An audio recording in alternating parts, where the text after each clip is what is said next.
Hello everyone! Welcome to 100 Islands 2024. Ayan guys, so nandito kami guys sa 100 Islands. Kasama ko ang aking anak. Syempre hindi mawawala yan, si Rhea. And si Sir Filipino TV, siya yung nag-sponsor neto. Thank you Sir Philip. Kasama ko na rin yung mga mommies. Ayan. Syempre, kasama ko din dyan si Nanay, si Ate Emmy at saka si Ate Tess. Oh, 'di ba? Nandito kami sa Hanging Bridge. Anong island 'to? Nakalimutan ko. Quezon Island. Nakakatakot yan guys, nanginig ang tuhod ko kaya hanggang kalahati lang ang inabot ko dyan, ba? Diba? Tapos, nag-banana boat na kami. Yahoo, yahoo, banana boat. Etong banana boat guys, nakaka-enjoy siya. Wala akong masabi. Dapat one of you must try talaga pag pumunta kayo sa 100 Islands. Nakakatuwa siya, nakaka-enjoy.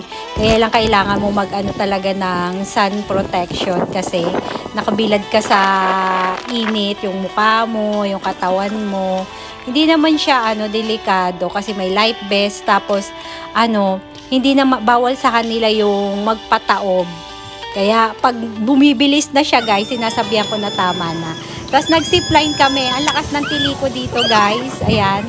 Kung narinig yung tiliko, kasama si Rhea, tumili din siya. Ayan. Ang sarap guys ng zipline na to. Dapat try nyo talaga to. Tapos ang anak ko, grabe, ang brave niya. Wala akong masabi. Sobrang brave.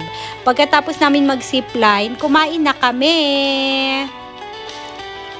Erlyn, thank you so much. You really did a lot to help Filipino TV. Maraming salamat, kaibigan. Thank you, my friend. This food is so good looking. We're not going to eat it. I'm just going to order Jollibee, and then we'll just... No, kain na tayo. Let's go. Yay! Dito kami sa Marcos Island kumain, nag-boodle fight. In-order ko yan online. And then, pagkatapos, dahil ang dami pang natira, nagbalot-balot na kami. Siyempre. Pagkatapos naming magbalot, pumunta pa kami sa mga islands, picture, at syempre hindi mawawala ang TikTok. Diba, ang gagaling namin, nag-i-enjoy talaga kami.